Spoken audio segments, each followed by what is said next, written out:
We will now go to others in support. Thank you,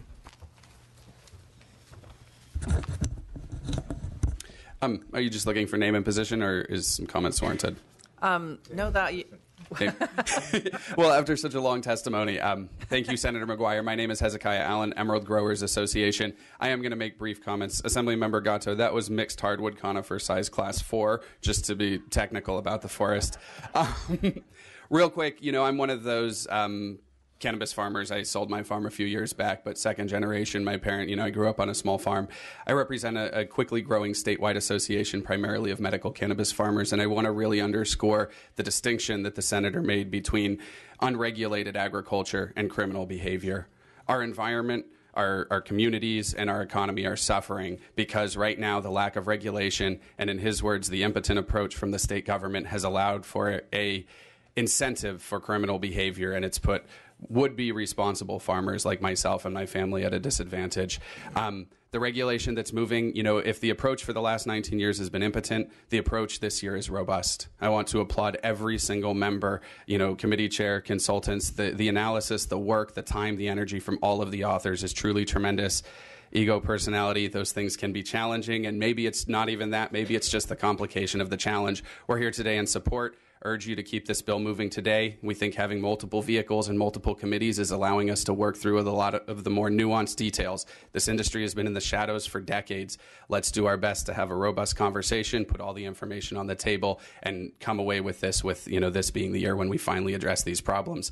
Urge your support today. Let's get to summer recess. Let's take some time to figure it out and come out of this thing with regulations that we can all stand by, we can all make work to make our communities safe, protect the environment, and solve some of these real challenging issues for the small businesses of the state. Thank you all very much. Thank you very much, Senator. Assemblymember Wood, really want to underscore your work has been tremendous. All of the other authors, really looking forward to hopefully making some progress on a big issue here. Thank you all very much.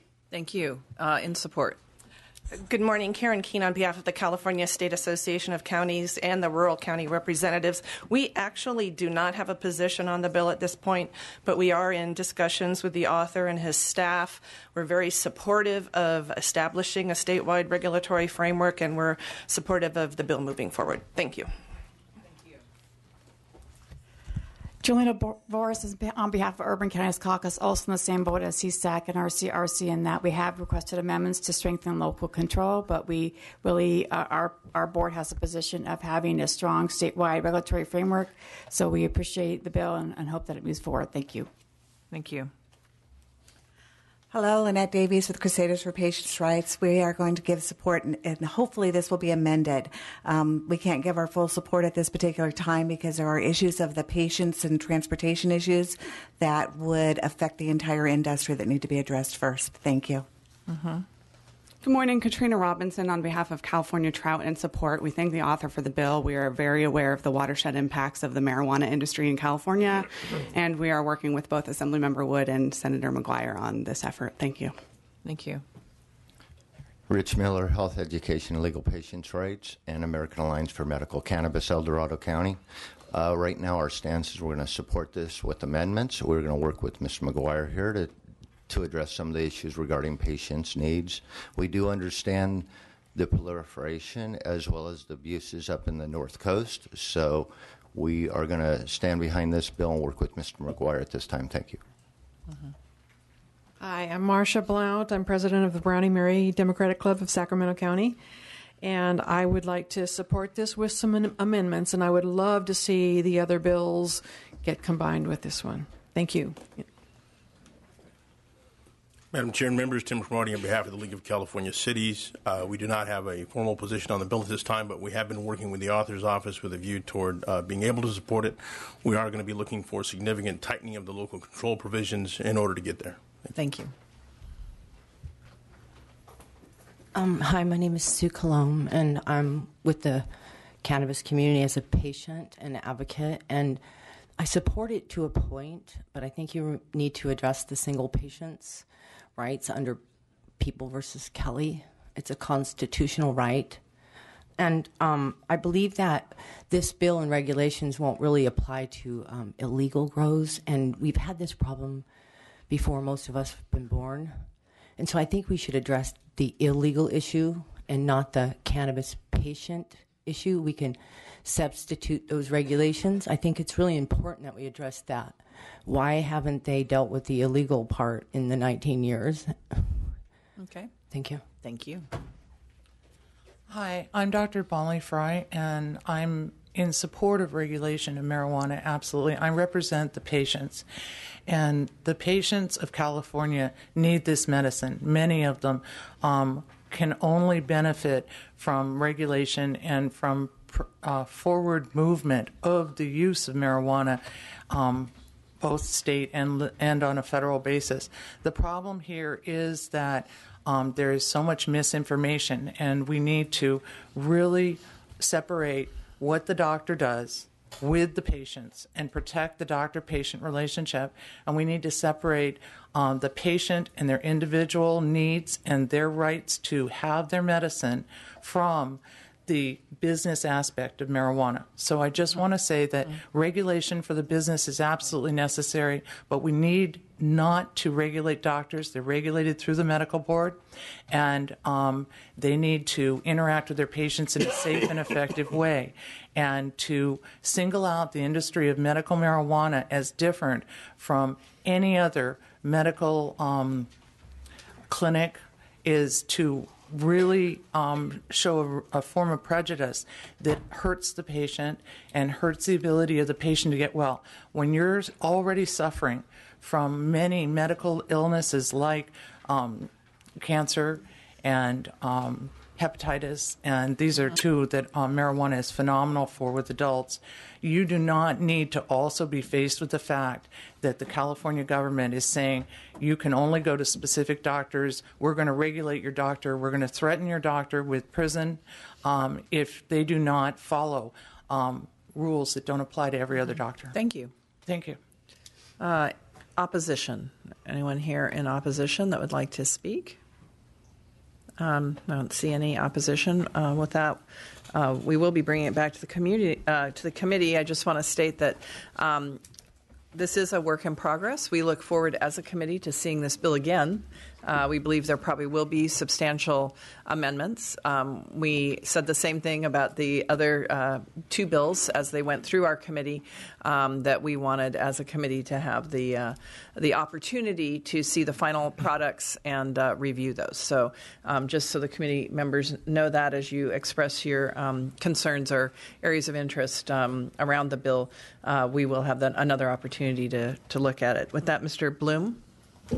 Thank you, Madam Chair. Senator McGuire, I want to thank you for the presentation. It, frankly, is one of the best presentations that I've seen since being here in the legislature, and you took a little bit longer than most presentations, but this is a complicated issue that I think deserves some time to be aired out. Yourself and your staff obviously have spent a lot of time working on this, and I, for one, really appreciate it and want to move the bill and move it forward. I understand and want to thank the folks who are carrying other bills, and I do think it'll be best if they're combined into one bill at some point. But this is an issue that needs to be addressed. The environment where these grows is being degraded, has been for decades now, and we really need to get on top of this issue and put in place a regulatory structure that protects the environment, serves the legitimate needs of patients that are protected by laws that are already in place. So I'm happy to move the bill. Thank you. Mr. Jones? Thank you. Well, I agree with Assemblymember Bloom that really was the best presentation explaining the problem of what's happening in California right now. And in my first term, 4.5 years ago, I was on Budget Subs 3, which is natural resources, and some of this was presented to us then. And I represent a rural community too. We have a little bit of this, obviously not to the extent that you do, but it is completely appalling to me that of the lack of leadership in California on the environmental aspect of this. When California, we uphold ourselves as being on the front lines, the forefront in protecting the environment. We have CEQA. California Environmental Quality Act that unfortunately is what I believe used illegitimately to stop good projects, but has the teeth in it to, apply to this type of situation. I believe the governor currently has tools available to enforce and shut down these illegal grows. I would certainly support, and this might be extreme, but sending in the National Guard to there are armed bandits, as you didn't use that term, but I'm going to use that term, armed bandits in these grows that are threatening American citizens' lives. And as you said, we're just complacent about it. And we just let it happen, and we've let it happen for decades, and we just continue to let it happen. And there's no will, for whatever reason, from the leadership in California to go in there and impact them immediately, quickly, and definitively, which I think we have the tools today to do that. I'm having a hard time. So now to segue, I'm having a hard time supporting the bill because, and I'll tell you exactly why. Please. These pot grows are illegal now. The bill, if this bill went into effect as it's being proposed to even be amended or whatever, and gets down the road and goes in, the pot grows are still going to be illegal. I believe the law enforcement tools are in place now to shut down these illegal pot grows. I'm not sure that this bill adds any additional tools to be able to shut these pot grows down. That's what I'm most concerned about, is the environmental impact. Well, first of all, public safety, then environmental impact. And I think that the government has the tools now to address both of those concerns. I'm not sure that the bill is necessary to address those two concerns. Thank you. Mr. Mullen. Thank you, Madam Chair. Thank you, Senator, for the very thorough presentation, exploration of this complex set of issues. So my question is, and I'm sure you've contemplated this, coming from the Bay Area, I hear a lot about legalization of marijuana, recreational, November 16 ballot, those kinds of things. Is this the kind of regulatory framework, if we put in place, that can be scaled up if that were an eventuality, or are those really is that a twin track conversation, or can this be built out to address the larger legalization issues? Could you address that? Thank you so much, Simon. Through the chair, you've hit the nail on the head. This actually will help provide the framework when and if voters do approve recreational use. And that is why we need to be able to act this year. I'm going to be candid with you and give you my own editorial. We had one Proposition 215 that passed with no regulation, and we now are paying the consequences for that. We have an opportunity this year to be able to establish the framework, which both the Assembly and the Senate are working on, which I do believe that we need to continue working together to have one bill that would then lead the discussion leading into 2016 and a potential initiative for legalization of recreational use. You're absolutely right. Thank you. Mr. Wood? Thank you. And I also want to thank my colleague from the Senate. If there are any two people in the legislature who understand this issue, it is Senator McGuire and myself, because we live it every day. It is an extremely complicated issue. I'm not going to talk about my particular bill, but I will, other than to say I've focused on a single area and found it to be the most complicated thing I have ever worked on, and that is a single aspect around the environmental challenges we're facing with this. I've made a bunch of notes, and I want to hit some items that I think are important for you all to consider. First of all, I agree that any legislation that moves forward from California should be potentially considered as a framework for expansion should legalization occur.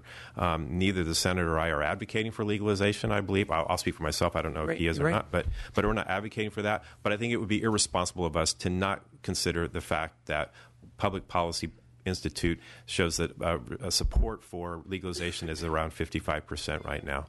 So the reality of this happening in 2016 is there, and there are multiple initiatives moving forward. Illegal versus legal, and that's a question brought up. We're looking, this bill is looking at regulating medical marijuana, and the issue has come up. What about the illegal part of this? And certainly, with respect to the watershed enforcement work that's going on there, there is in communities on the North Coast. It has been pretty obvious that the approach of a campaign against marijuana propagation, these large sort of paramilitary operations that have happened over the year have not been terribly successful. And so the Water Board's approach in using a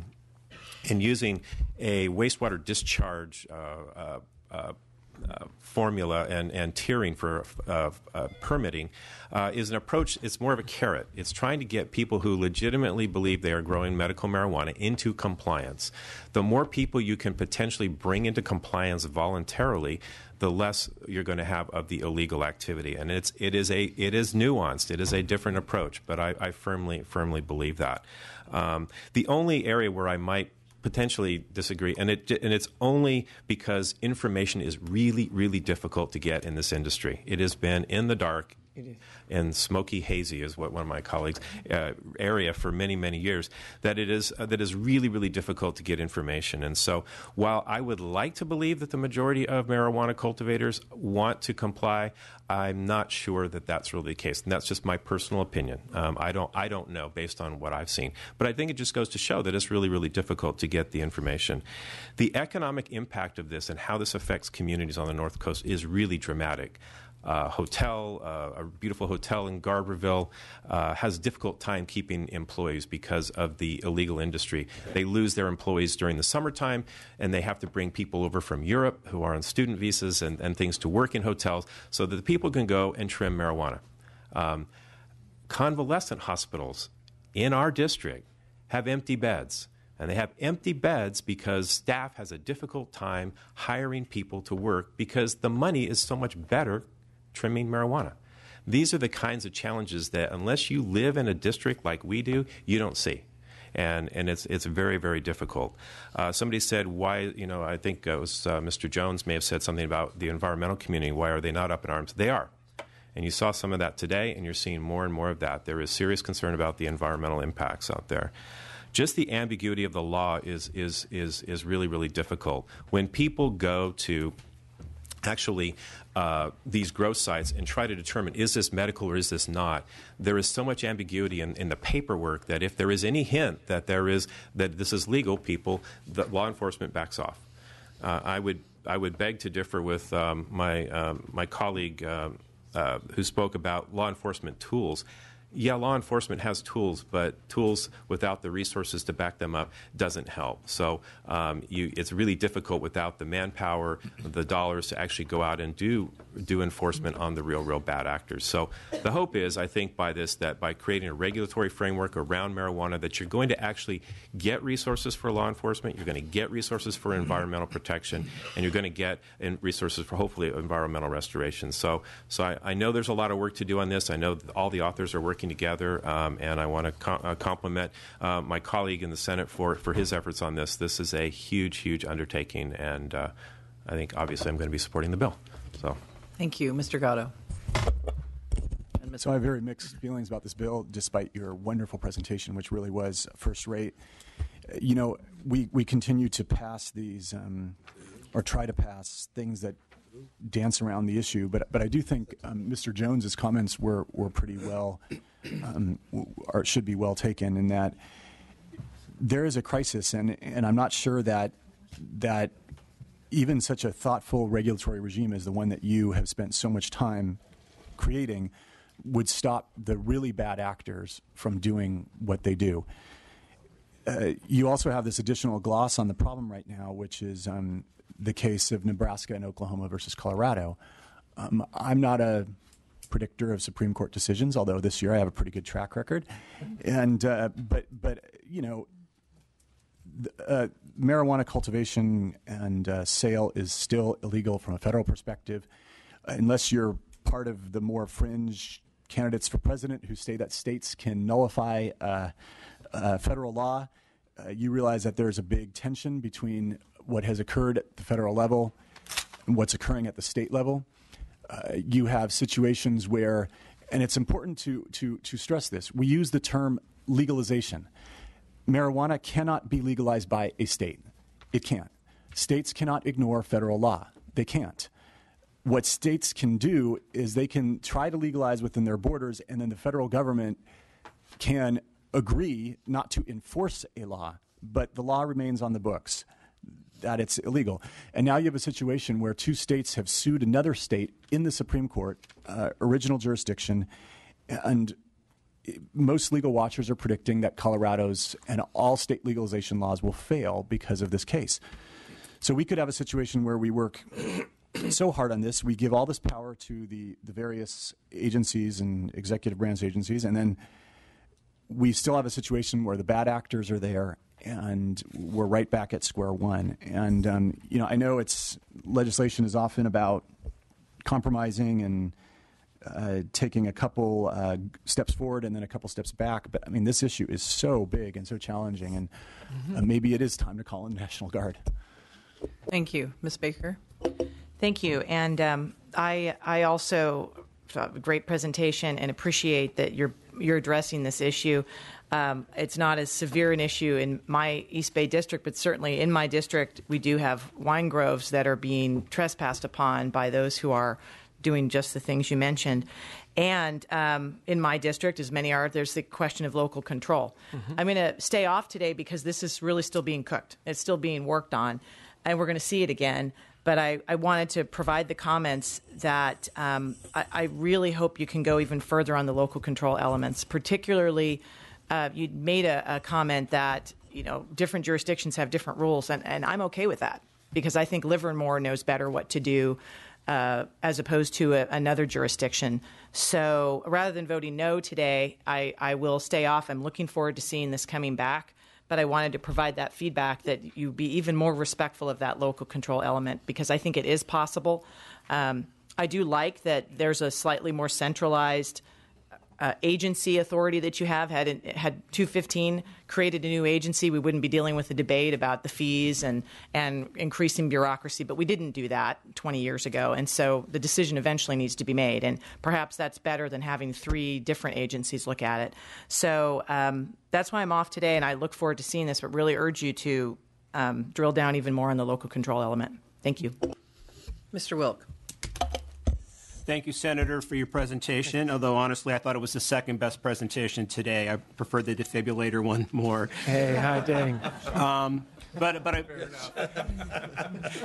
All right. Yes.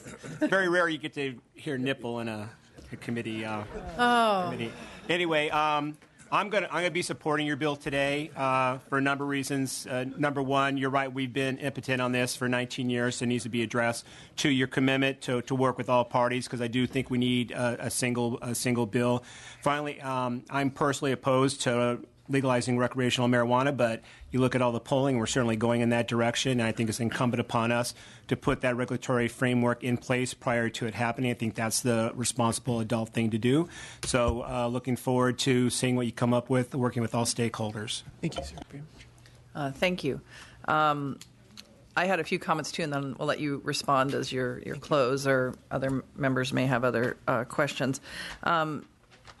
We're definitely in a process here of an evolution of the bills, as I previously stated, and it seems to be that they're evolving in the right way. Mr. Bonta and Cooley's bill is similarly has moved in this direction, and this bill is following suit. I think that one of the main concerns I have unique to your bill is the exemption that you're providing to Los Angeles. I think that's a huge carve-out and very problematic potentially. So that is something that, I think we really need to look at. I mean, I understand the need to work with that region, but I think we need a statewide consistent policy, and those kinds of exemptions maybe, while necessary just hope you look at that one. Maybe it needs to be temporary, phased in, something of that sort. But just a blanket exemption is. And I'm glad they took some action. But it's when the state passes a law, the state passes a law. So that's something. I just a comment on the fact that there is a desire for regulation, and I think that's true. I think my experience up here has taught me that everyone wants regulation until they get it. Then they hate it because that's all we do is hear how much they don't like our regulations. So I'm glad it's a stakeholder process, and so I think with a stakeholder process, perhaps we will be able to arrive. And I think there are some more refinement in terms of the steps of how we get to the whole regulation that can, while not trying to micromanage, involve the legislature as well to make sure that all stakeholders from all of our represented areas are part of this, and that it doesn't shrink down to a very special interest-driven type of process. I will say that I was really interested in the issues of the patients. We haven't talked a lot about that as we've discussed the bills, and I think the patients, because to reiterate, we are only considering in these bills the regulation of medical marijuana. We may see a future, but that is not what's before us.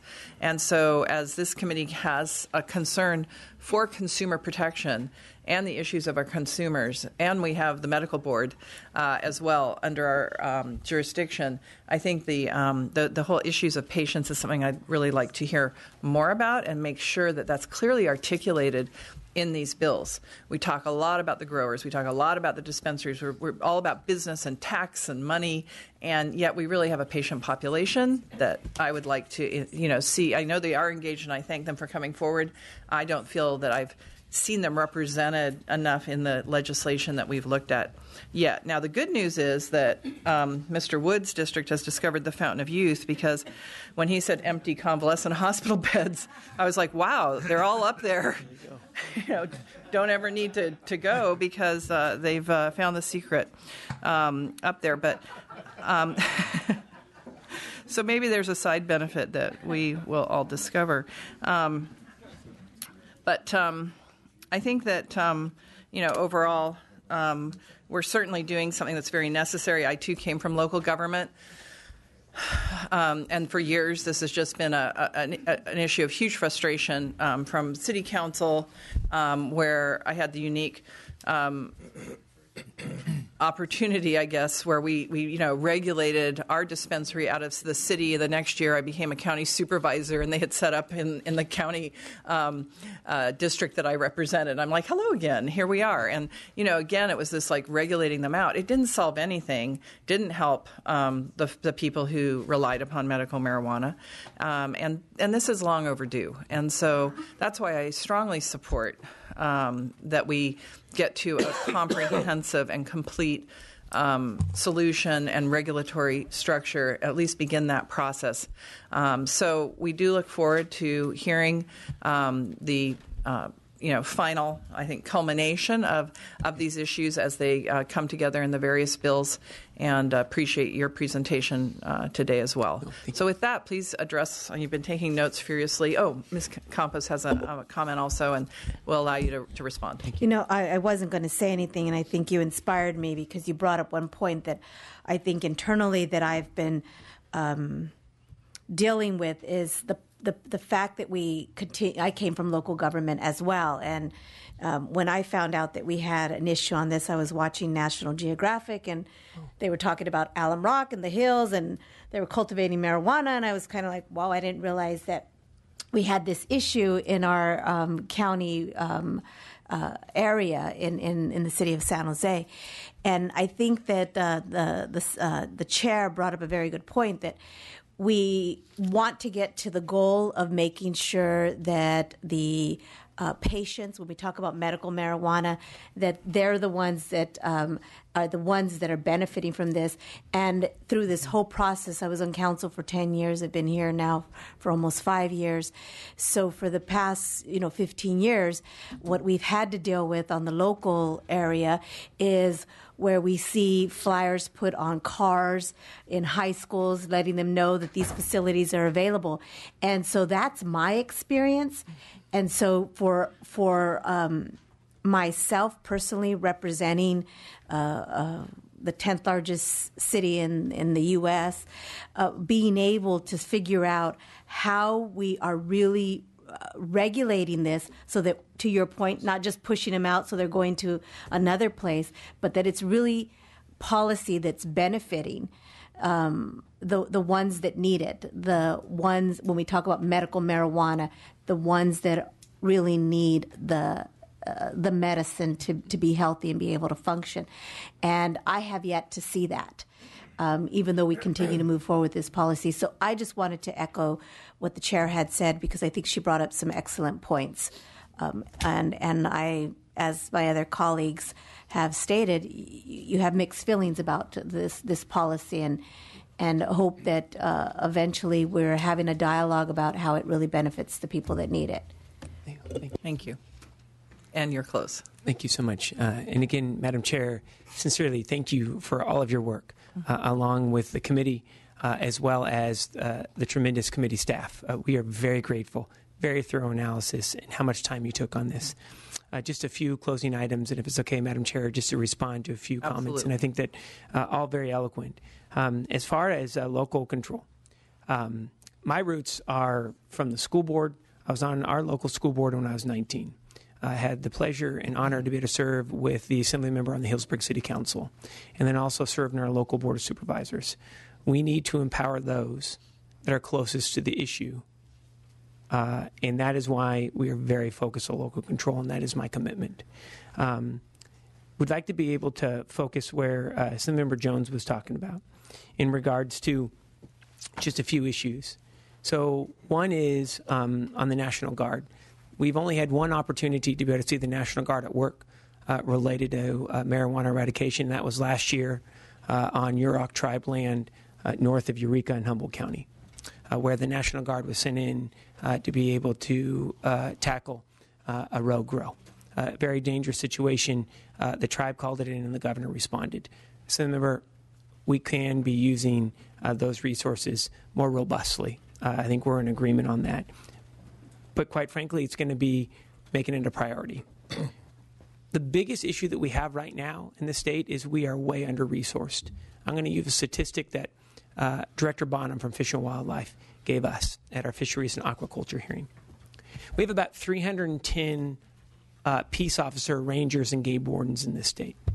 And he could put all 310 on the issue of marijuana and still not be caught up. We have underfunded our environmental protection as well as public safety in this state when it comes to marijuana, medical marijuana enforcement. Trinity County is 14,000 folks, one of the poorest counties in the state. They have 9 full-time deputies.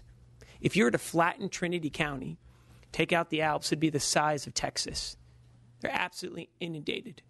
And when we talk about dangerous situations, Post Mountain, also known as Trinity Pines, the sheriff's office heard last year, and both Assemblymember Wood and I heard about this very clearly, that you had a criminal element shut down public roads during harvest at specific times.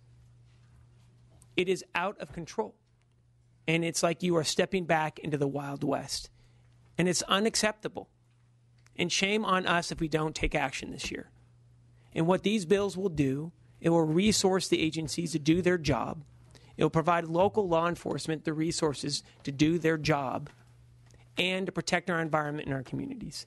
And I also understand that there is some indigestion related to medical marijuana. I hear it. I'm the only non-police officer in my family. My uncle, DEA, he has challenges with marijuana, but we can't turn back the clock. The voters in this state spoke 19 years ago and approved the use of medical cannabis for patients. But what we didn't do as a legislature is act on the rules and regulations. And that is why I think that we need to be able to move forward today. And on the federal level, the Attorney General says that they are going to be taking a hands-off approach on the medical side. And I think that issue is going to continue to evolve. But what we see on the level in Washington, they can't come to final agreement on a medical marijuana or recreational marijuana policy. Let's not use them as our example to get things done. Again, I am so grateful for the opportunity to be able to present, and I give you all our word that we're going to continue working with Mr. Wood, Mr. Bonta, Mr. Cooley, Mr. Jones Sawyer, Mr. Lackey, the Speaker, and the Pro Tem to bring forward one bill that once and for all will fulfill a promise that we made to voters 19 years ago in bringing forward the rules and regulations for medical cannabis. Thank you. Thank you very much. We have Bloom as moved it. We need a second. Thank you. All right. This is a due pass to Health Committee. Thank you. Bonilla. Aye. Bonilla, aye. Jones. No. Jones, no. Baker. Not voting. Baker, not voting. Bloom. Aye. Bloom, aye. Campos. Not voting. Campos, not voting. Chang. Dodd. Aye. Dodd, aye. Eggman. Aye. Eggman, aye. Gatto. No. Gatto, no. Holden. Mullen. Aye. Mullen, aye. Ting. Wilk. Aye. Wilk, aye. Wood. Aye. Wood, aye. 7-2. The measure is on call. We'll wait for other members to return. Thank you very much. Thank you so much.